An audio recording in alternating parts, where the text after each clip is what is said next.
Right. Thank you and welcome again. Hello, Radio Land. And again, thank you for tuning in with us tonight for another Dreams 365 brought to you by IntellectualRadio.com. You might be wondering again, as I often say as we start the show, why Dream Makers 365? Three reasons. First, this show helps to give a voice to the voiceless. Secondly, we will continue to discuss, as long as I have breath in my body, in American history, 365 days a year, to all of God's children. Doesn't matter to me what color, because American history, of course, African American history is part of American history.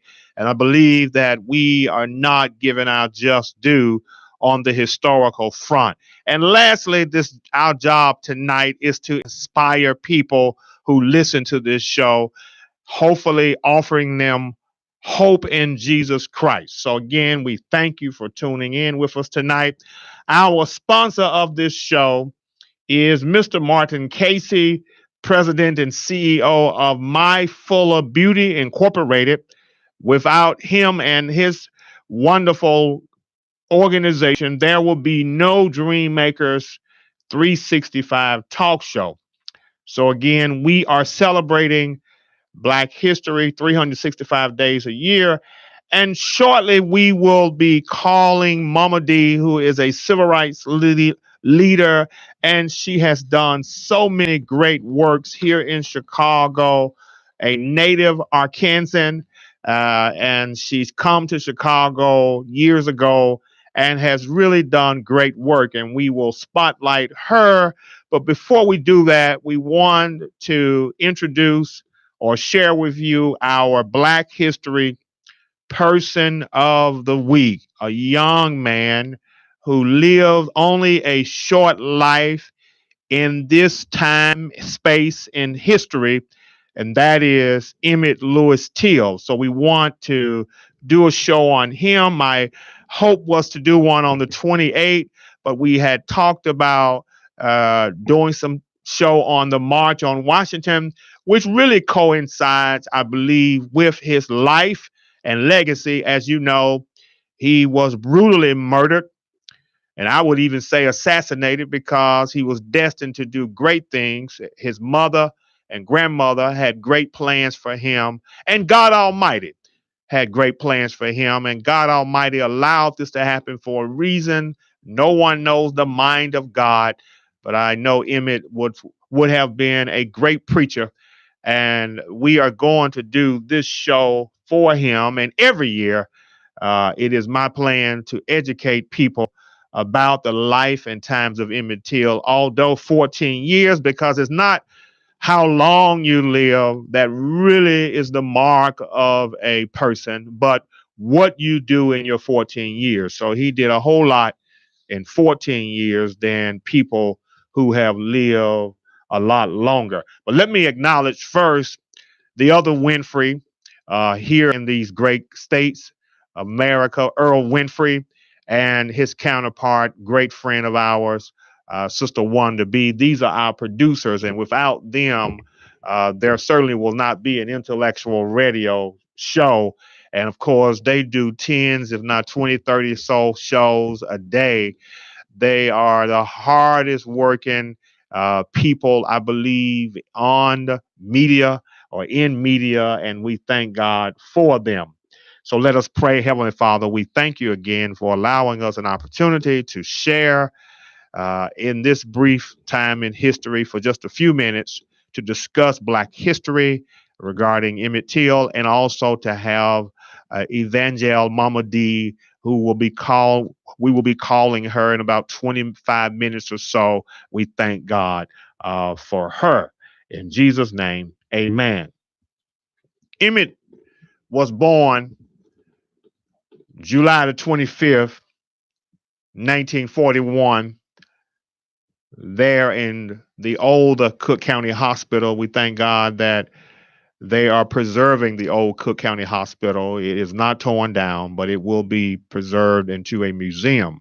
And that's where he was born. And so many people who live in the United States were born in the great Cook County Hospital. As a young African American, he was lynched in Mississippi in 1955 at the age of 14. As a matter of fact, he was only 14 for just a month and 3 days, Brother Earl, before they killed him. So he had just turned 14 on July 25th, spent most of his summer here in Chicago, that last summer of his life, and had great anticipations of finishing up the summer in Mississippi when he boarded up the New Orleans train, if my record serves me correctly, heading south to Mississippi, and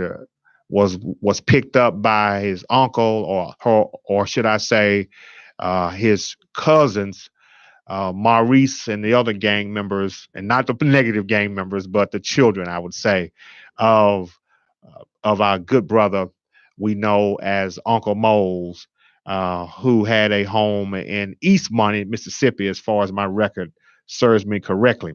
But the brutality of his murder and the fact that his killers were acquitted drew attention to the long history of violent persecution of Black Americans, African Americans in the United States.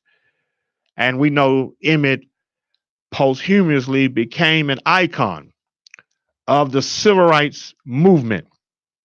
He was born, as I stated, and raised here in Chicago. And during the summer vacation in August, he visited relatives near Money, which is really East Money. And we know this was in the Mississippi Delta region where I grew up. I am a product of the Mississippi Delta.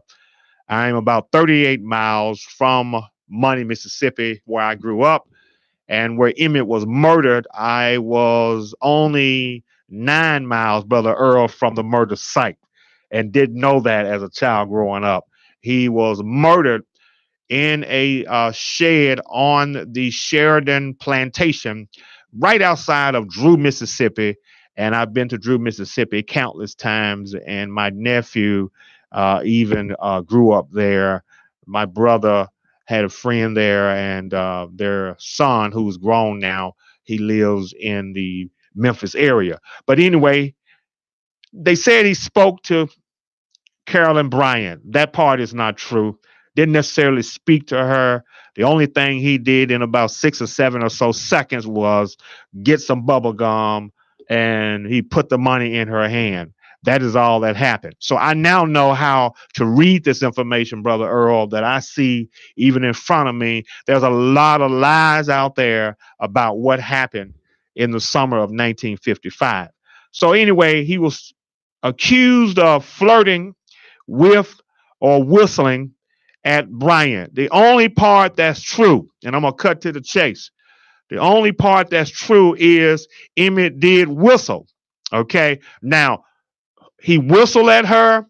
That's what we understand as she was passing by. But all this other stuff, flirting and all of that, that part is not true. Okay. I'm not going to call that whistling necessarily a flirt, because that's not what I understand. It was touching her, trying to grope her, and saying vulgar things to her. None of that happened. The woman has told the truth about that.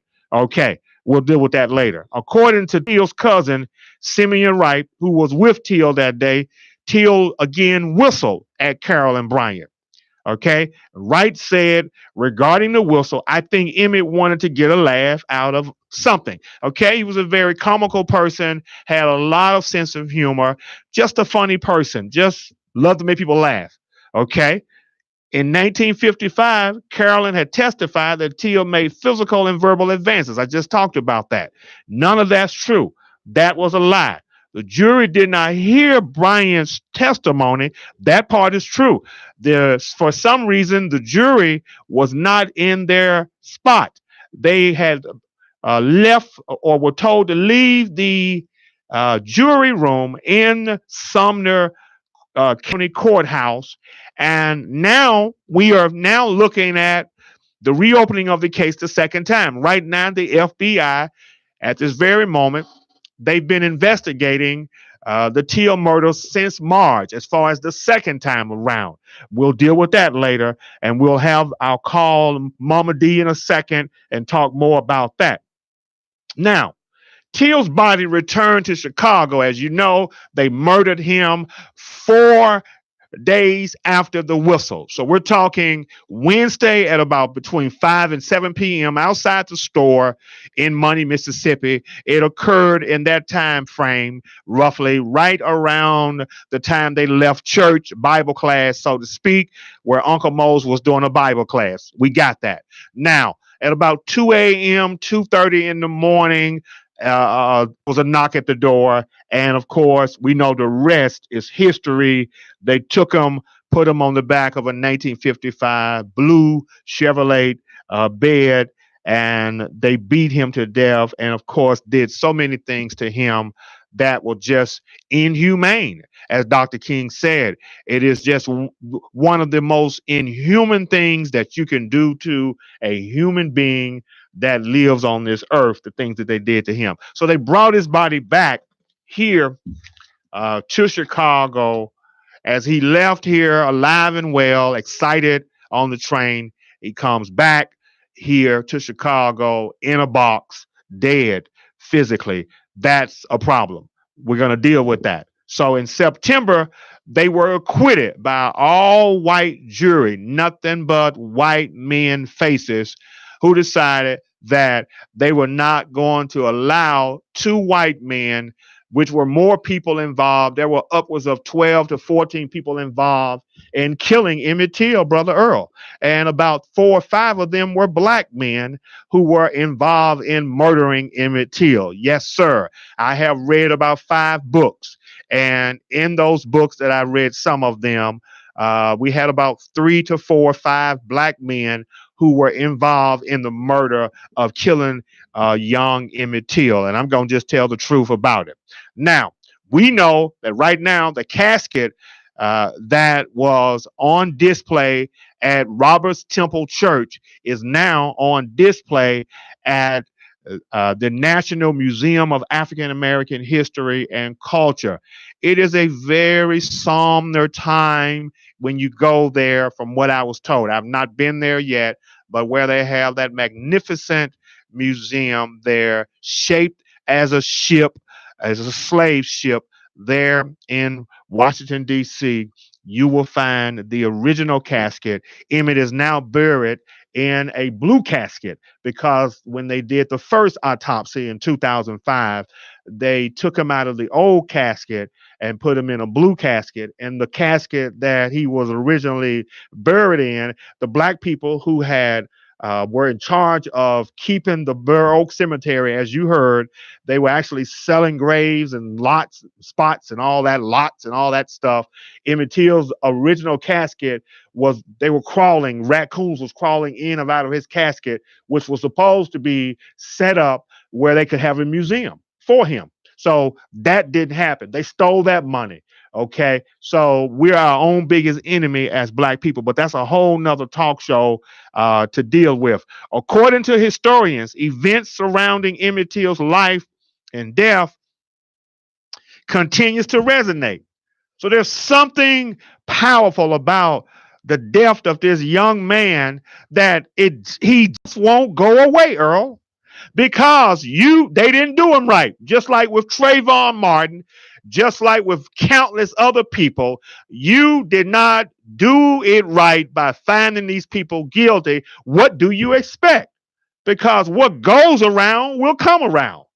You will reap what you sow. So his death continues to resonate. Some would even say in the Delta region where I grew up that it is some kind of a spiritual homing way. That means it's something going on here. So the Emmett Till Memorial Commission was established in the early 21st century. I would say around 57, 58, or even longer than that.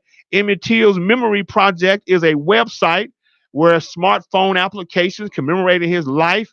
51 sites in Mississippi Delta are associated with Till. So Emmett just won't go away. And I'm glad he won't go away because of the fact that he did not get what was due him, which is justice.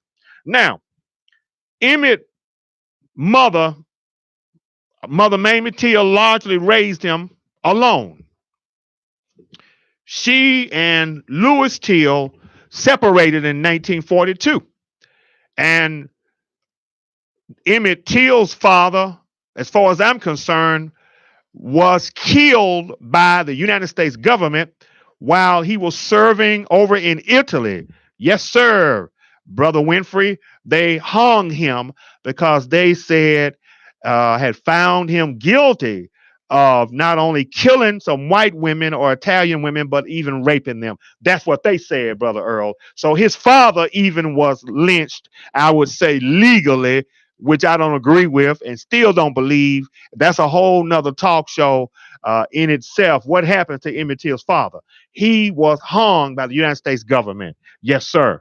And the mother, which is Mother Till, did not know about that until after Senator Eastland, the senator from Mississippi, put out a word to say, justifying Emmett's death. Your daddy killed some white women basically over in Italy, so the boy got what was due to him. That boy, Emmett, had nothing to do with what happened with his father, but I still don't believe his father killed those women over in Italy. He served over there as a private United States Army soldier. They killed his father too. So we got a problem here in America, and it's not looking good. Now, lynchings started to be collected in 1882. We have on record, on paper, which I believe more lynchings, and they even have a museum in Montgomery, Alabama right now, where they have these things coming down like poles or whatnot of 3 and 4 and 5,000 people that were lynched in this country in the South. There were at least 6 lynchings, even in the great state of Wisconsin, which I thought didn't happen. They even lynched as far north as Wisconsin. Yes. And of course, Illinois has had its share of lynchings all over Illinois. But we've had more lynchings in Mississippi than any state in the Union. The state of Mississippi has lynched at least 500 black people since we started. And I'll say we because I keep track of it too. In 1882, they started keeping trackings of lynchings, and 500 lynchings of the 3,000 that they have on record have been lynched in my home state of Mississippi. Bad news. So, what happened to Emmett? 1954, white people got angry. They became angry because now they see that we're trying to right all the wrongs. The Brown versus Board of Education in 1954 said that separate but equal was unconstitutional. So now white boys and white girls have to go to school with black boys and black girls, and they wasn't going for that. So a lot of white Americans were angry, Brother Earl. And I have to believe, and I read the book, and I wanted to bring a great writer, Bonnie Blue, and she'll come on eventually. She hasn't responded yet. Busy woman. She wrote the book and interviewed the main killer who killed Emmett Till. I read the book, and he said in the book, when she interviewed him, he didn't know if she was a white woman or a black woman, by the way, when she interviewed him in those 70s. And he said, we were just angry at the fact that the black people were getting all these rights. So now we got this boy here who whistles at my sister-in-law, and it was his sister-in-law. So we just gonna have to kill him ultimately, because he didn't come across as scared of them, and that was another issue. He wasn't scared of them. I'll deal with that at another time. But we're gonna keep moving here because I got about 11 minutes before I call Mama D. So something happened at the store. When they got there, as I said earlier, when Maurice and I believe Wheeler got there, and Wheeler is now 80 years old, about 80. He's a pastor. Some believe, and I may believe, he's a Parker, and I'm a Parker, but you never know. He's the cousin of Emmett Till. He's 2 years old. I know him personally. And of course, Simeon Wright is 2 years younger than Emmett. He just passed a year ago. I went to his funeral. Simeon Wright was in the bed with Emmett Till. They came in the house and got Emmett Till out that house. Uncle Mose, they caught him off guard. He had rifles in his house and didn't use them. And they came knocking at the door, and he let them in. They busted in, really. I'm going to put it that way. To me, he didn't just let them in. They just assumed we going to come on in. And he was afraid. 2:30 in the morning, out in the boondocks in Mississippi, that time of year, 1955, no lights, no street lights. And the name of the street that they were on was called Dark 4. What a terrible name. And Emmett got on the back of that truck on Dark 4 Road, never seen alive again. They took him on a 3-hour ride, riding him around my hometown and all over the Delta, Earl, for 3 hours. And they said, this nigga ain't scared of us. This Negro ain't scared of us. And he did not think that they were going to kill him until they went back almost where they started from when they got him, 9 miles from my hometown. And they took him in that barn, and that's when they did the damage on him. So many things happened in the barn. I don't have time to share it. But Emmett did whistle at her. We got that. Okay. He's a little boy, and boys do that. Did he whistle? Yes. Got proof of that. Read the book. Heard my cousins. I would say that. Or Simeon and Wheeler said that he whistled. Okay. Simeon is dead and gone now, but Wheeler is still here. And he says that he whistled. Yes, he did. Okay. What's the crime in that? He jokes around. He was a prankster. He did that. Emmett wasn't even scared of guns either. He played with a gun, according to what Simeon said. And I looked this up on the interview. He was a 14-year-old child. He had a mischievous streak in him. A lot of boys have that in him, but he was good natured. He had some good qualities about him. But I'll let Mama D talk about that. But anyway, Wright stated the Ku Klux Klan and Night Riders were part of our daily lives. So they were afraid. The Klan, the White Citizens Council, which was really another Klan group, and that was something that they were scared of. His speech sometimes was unclear. He had a speech impediment. So Mama Mamie taught him how to whistle. But on this fateful day, he did a wolf whistle, and they said what it sounded like. It was it was a whistle. Okay, that is what happened. So they had the trial. Make a long story short, I don't spend time on the trial because I think it was a kangaroo court. They basically spent 60 minutes after they went and deliberated. They said we only spent 60 minutes because we just wanted to just let y'all think that we was talking back there. They had made up their mind long before that he was those two men were not guilty. They went back there and drank some soda pop, came back and said not guilty. So these two white men walked. They walked. So lynchings took place, and it was a terrible situation. The funeral. Let's talk about the funeral. Now, at the funeral, which was held at Roberts Temple Church, which is still today there at 41st and State Street. And there's a marker there that tells you that Emmett's funeral was held there. There were so many people, Earl, at that funeral, inside and out. People couldn't get in, but they allowed the people that couldn't get in. You can come in and view, but you cannot stay in here. There was not enough room. So they came in and viewed. They viewed his body. Tens of thousands, close to, if not 100,000 people lined the streets to view Emmett's body. Emmett Till, again, they stated here, Emmett Till went missing. They reported on his death when his body was found. The next day, when a picture of him and his mother had been taken, Christmas 1954, there was something unusual about that Christmas. She took so many pictures, Earl, of Emmett. And those are the pictures that you see in the Jet magazine And the pictures that you probably saw of him with his face and things of that nature in the casket, they took a lot of pictures in December when he was alive. So we just thank God that she did that. And A.A. Rayner, he has two locations in Chicago. The one, I believe, near his home uh, on 71st, actually.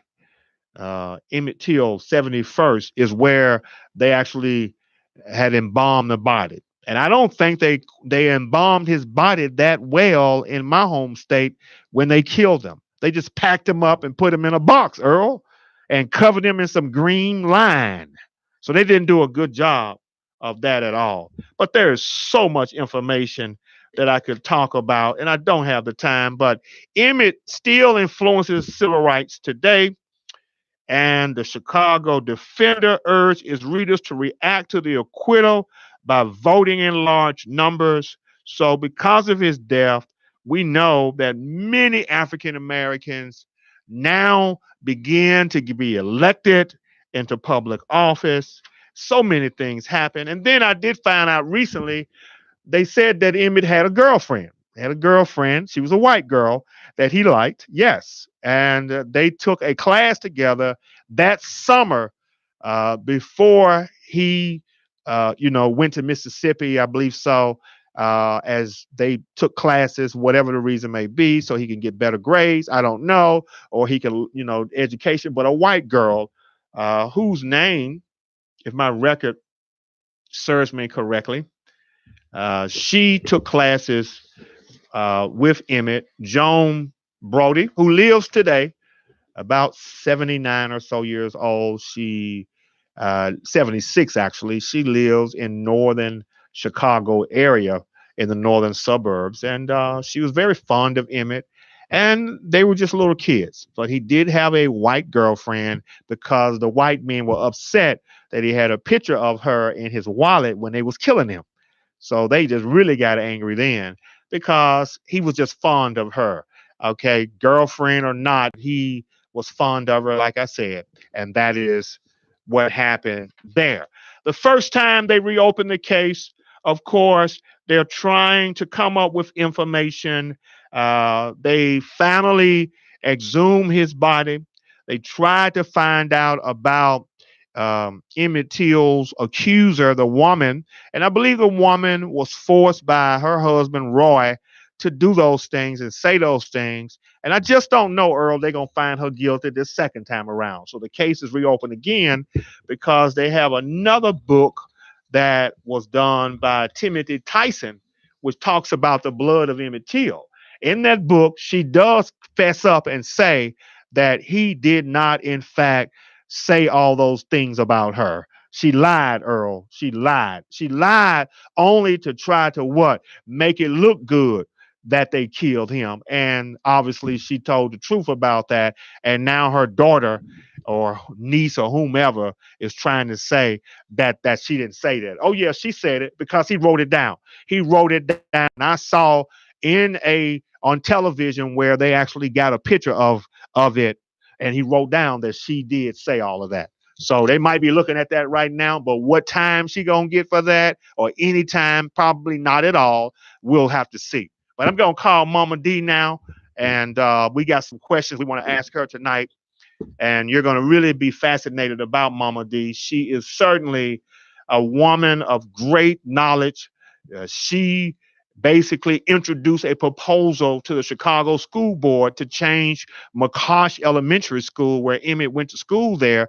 That school stands today, is not closed. It is the Emmett Till Math and Science Academy. She was instrumental in getting 71st Street named after Emmett Till, and she spent some time talking to Mrs. Mamie Till about Emmett. You're going to be in for a treat, and I may have to bring her back again real soon, if not next week, and try to do a special segment.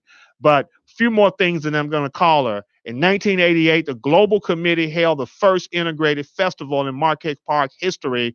Although it was sponsored by the city of Chicago, she still had to face terror from the skinheads. She faced terror from the Nazis. She faced terror from the Ku Klux Klan. And in 1984, Mama D founded the Global Committee commemorating King Days. As you know, she was definitely a great, great supporter of Martin Luther King Jr. And I'm going to give her a call.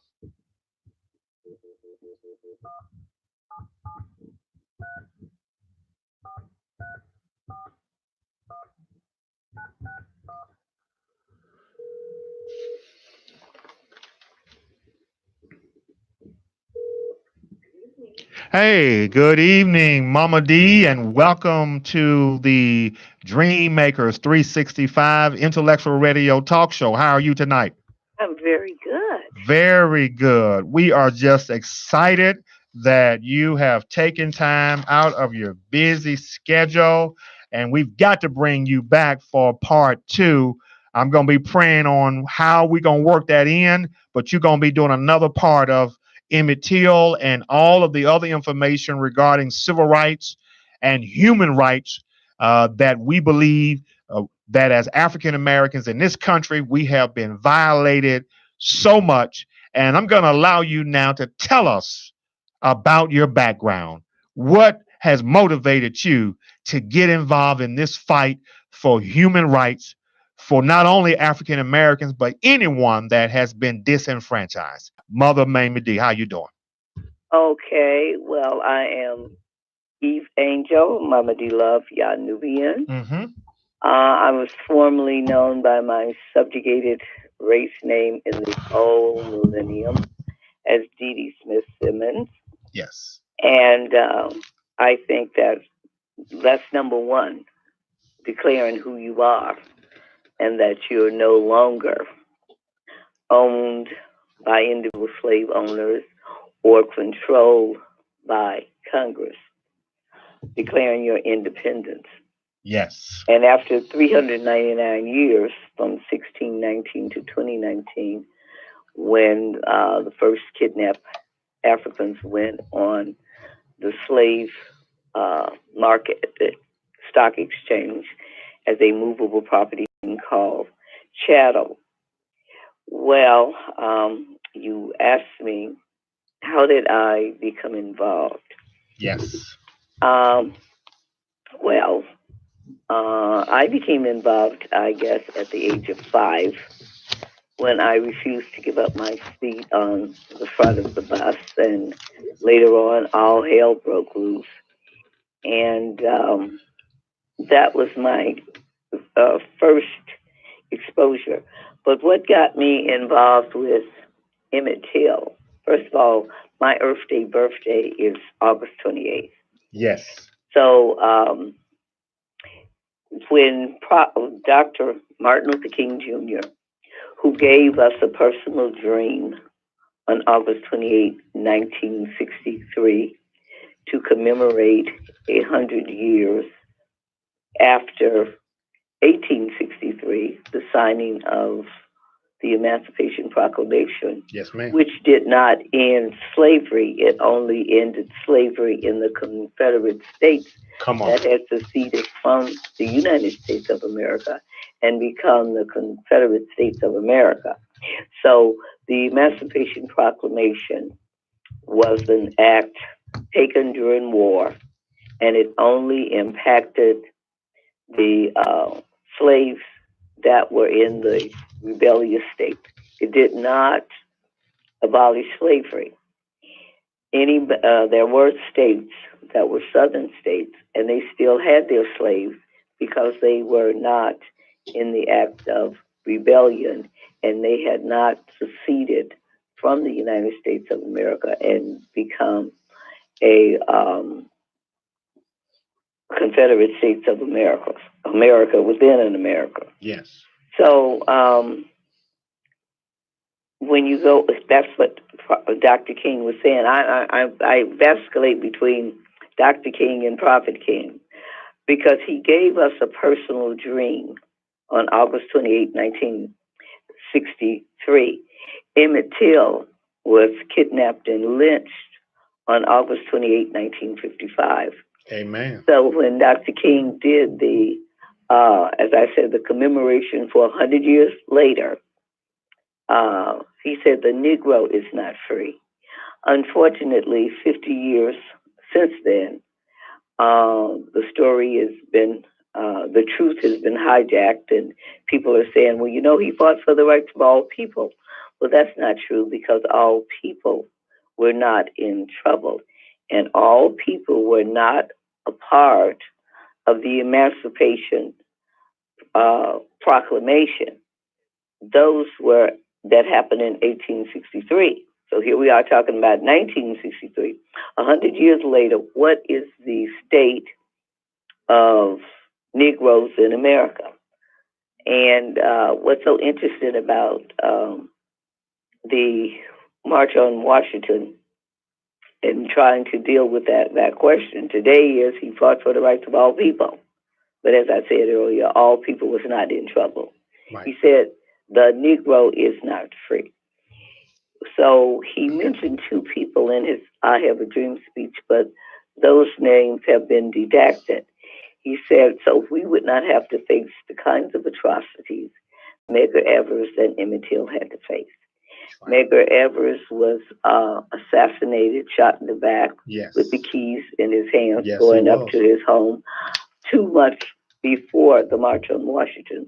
So I don't remember the exact date, but Medgar Evers was assassinated in June. In June, that's right. 63, and then the March on Washington was in August of 63. That's right.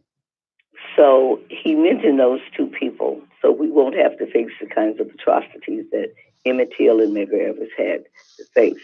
That's right. So when Dr. King gave us a personal dream on August 28, 1963, but he gave us a prophetic, we as a people, vision on April 3rd, 1968. Yes. So when you go back to his speech, what is so unfortunate about that is that the miseducation of the Negro was bad, but the miseducation of the millennium is even worse, because other people have hijacked our history and put their spin on it. And getting back to this I Have a Dream speech, it had 17 paragraphs in Dr. King's original type written copy. And news media took the last 4 paragraphs, and that's all you get.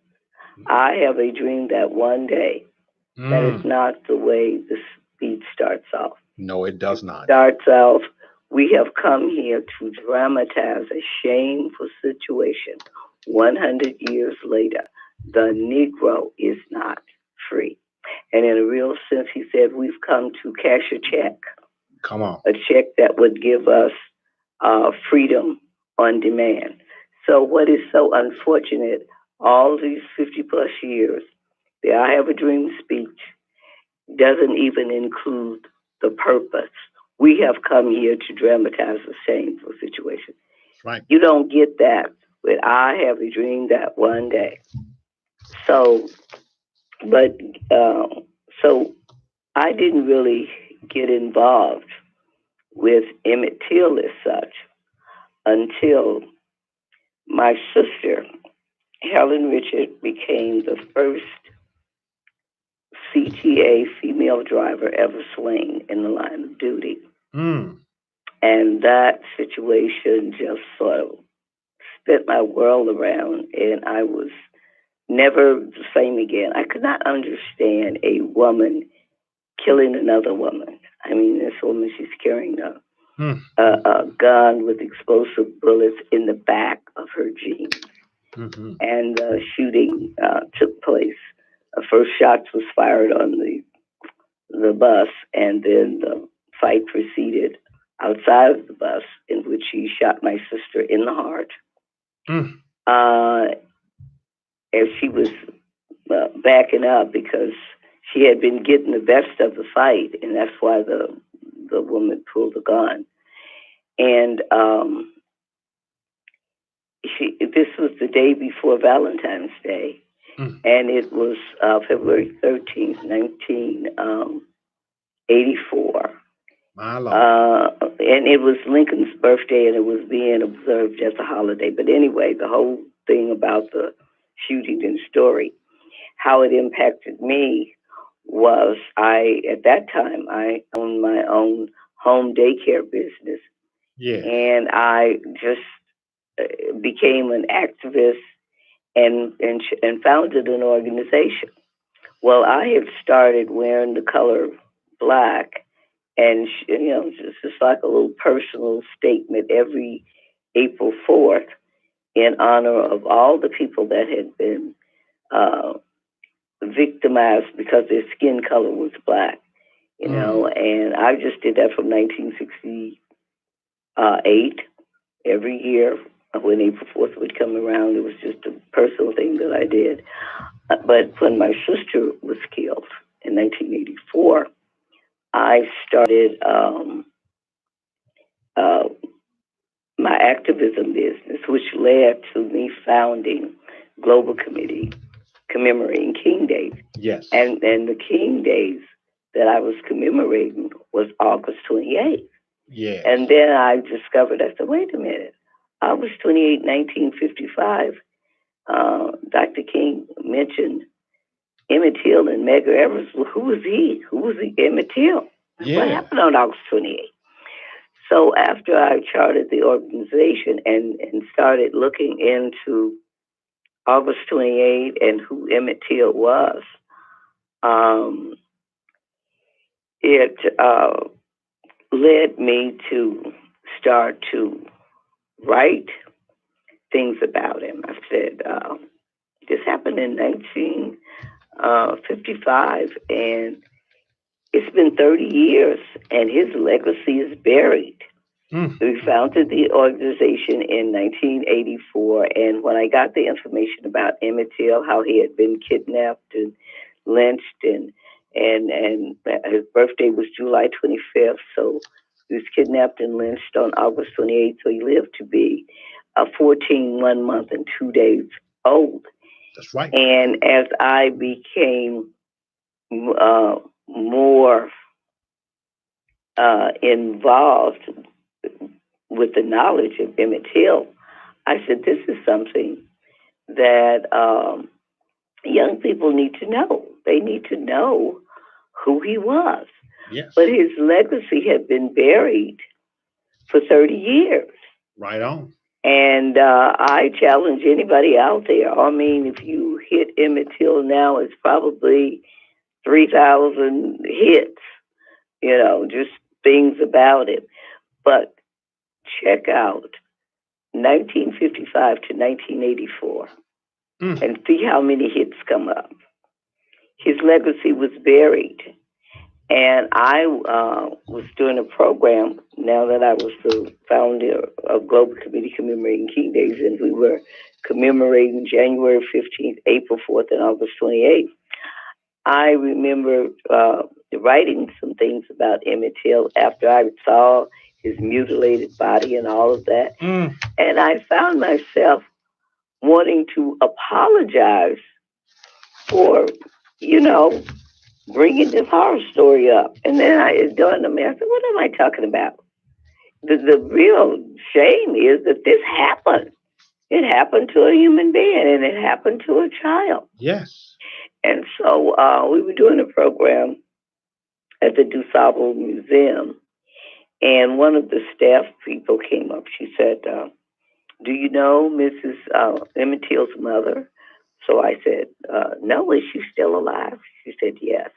So she gave me her number, and I got in touch with her, and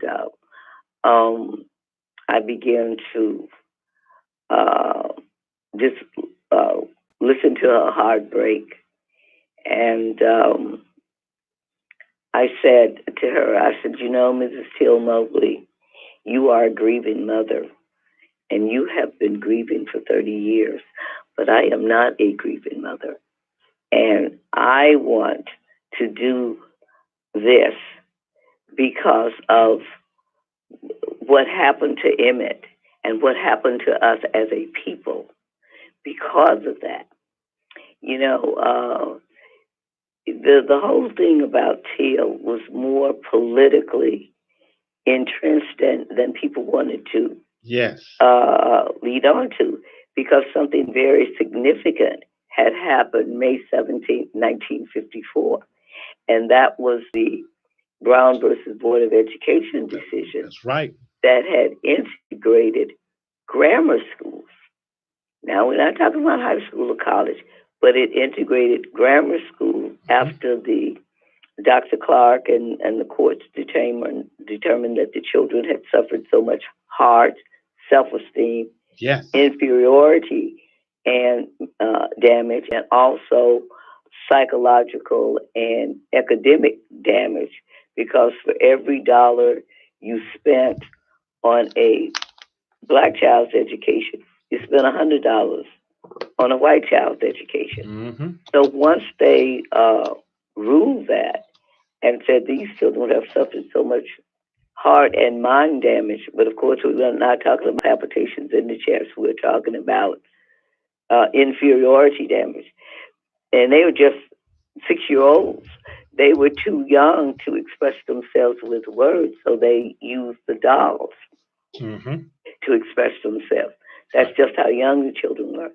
But people need to know the definition of genocide. And if they can Google up, I believe, December 11th, 1946, this is when the definition of genocide was put out there. It said, Section 8, causing serious, killing members of the group. That's A. Number B is causing serious bodily or mental harm to members of the group. So if you're 6 years old when you get this harm and it's doubtful you will ever overcome it, the question becomes, is it serious? And if it's serious, by definition, it's genocide. So I often introduce myself as a Jim Crow genocide survivor, because I was living in Arkansas when this ruling came down. Yes. So here the South is being told, you're going to have to integrate these grammar schools. And when white slave owners' children talk, and white slave owners talk to black people, they would send them a little token. So the little token was, this is what's going to happen to your child if you send them to an integrated school. So they knew that Emmett was a young boy. Yes. And they knew he was an 8th grade student. Yes. So that was the token.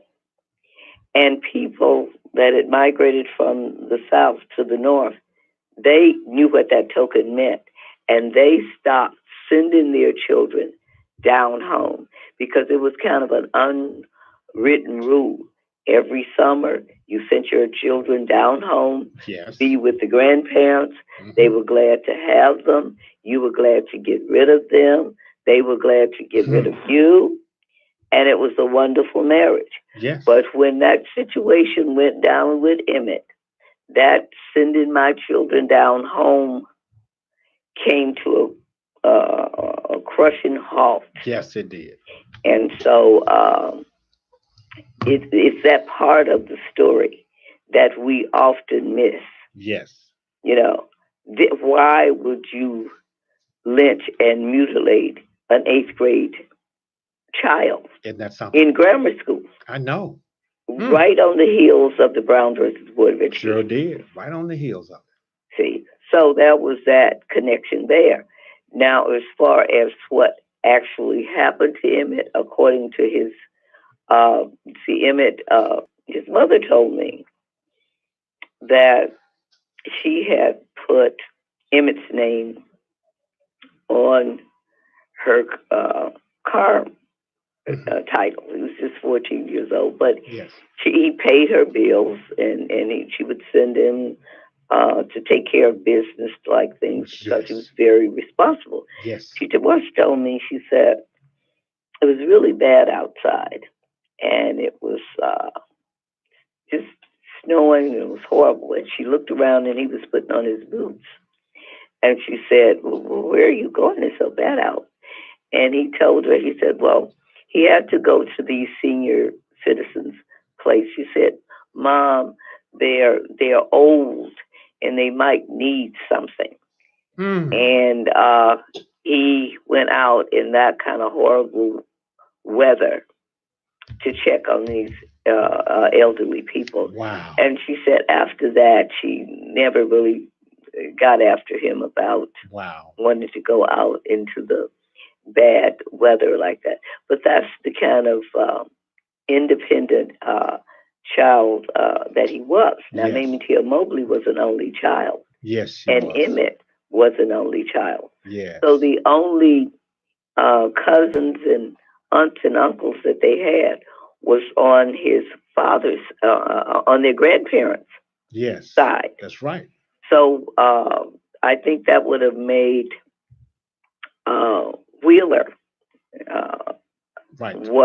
Wheeler was 16, and that's who Emmett begged and begged and begged his mother to go down south with him for this short visit. Now, Wheeler was going to visit his great uncle, and his cousin was 12 years old. Simeon Wright was his uncle. Yes. See, he was 16, but his uncle was 12. That's right. And he had to call him uncle. Yeah. He called him Uncle Simeon, you know. And so that's who they went down to see, Great Uncle Mose, which was his uncle on his grandmother's side. Because being an only child and his mother being an only child, starting out with his cousins would have been his third cousin. Simeon, who was 12 years old. Wheeler would have been his fourth cousin. Yeah. And so a lot of people, I'm, you know, they say I'm his cousin and all of this, but they're seventh. They wasn't even born when Emmett Till was kidnapped and lynched. A lot of the cousins that you see today. Yes. But anyhow, they are still related, you know. Yes. But what happened was, Mrs. Till Mobley told me, she said she didn't want him to go, and when he left, she just became definitely ill. She said she was just so sick. He had to go to bed, and just felt this awful, I guess, mother's instinct. Yes. But anyway, I think that if Emmett Till had not been light-skinned, if he had not had hazel eyes, if he had not been, at that time, yellow mellow, brown stick around, black get back, which is being resurrected today. I don't think that black people would have cared so much. That's right. You know, because that yellow mellow, we can, you know, and since we've had a biracial president, now we're people of color.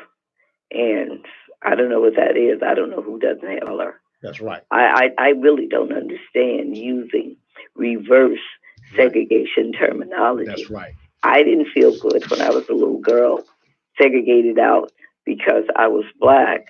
I don't think white children feel good, separated out because they are white.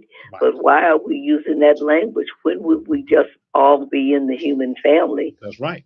Nobody segregated out. So I think people of color it excludes people. That's and nobody should be excluded. They shouldn't be excluded based on a white race or excluded based on a black race. You know? We're in the 21st century now. That's right. So that divisive kind of language, people of color, and what is a people of color? Right. You know, I'm a people of color. It just sounds ridiculous when blacks go there. Yeah. It's just embarrassing. I'm a people of color. You know, and they hiring people of color, Asians, Arabs, and Indians from India. Mm-hmm. And who doesn't have a color, though? That's right. White people used to have a color. So what are you talking about with this people of color stuff? Right. It's reverse segregation as far as I'm concerned. But anyhow, so when I came up after hearing her story and everything, and getting more and more involved in what happened to Emmett, I said other children need to know about him. They need to know about these 4 little girls who was born in the church age 11 to 14. That's right. These are the children that really changed America. Mm-hmm. So I said, how can I honor him and Dr. King? Because I wanted to make the Emmett Till Dr. King connection. August 28, 1963 and August 28, 1955.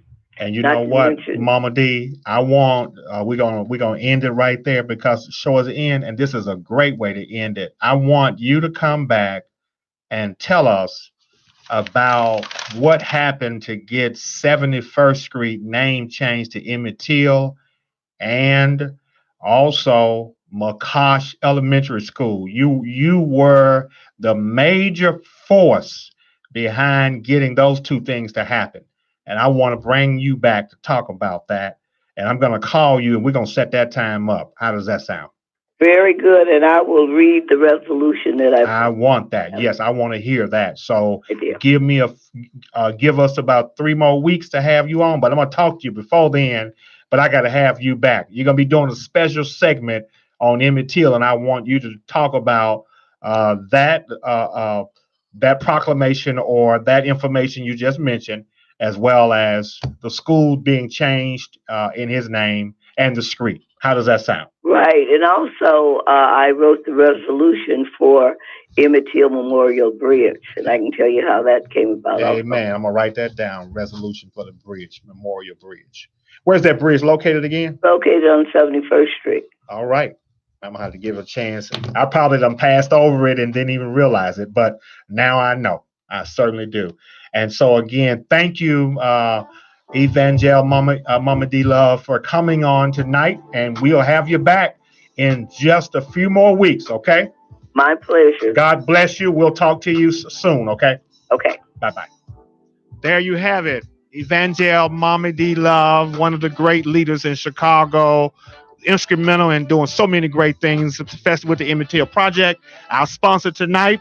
Again, you've been listening to Dreammakers 365, IntellectualRadio.com show.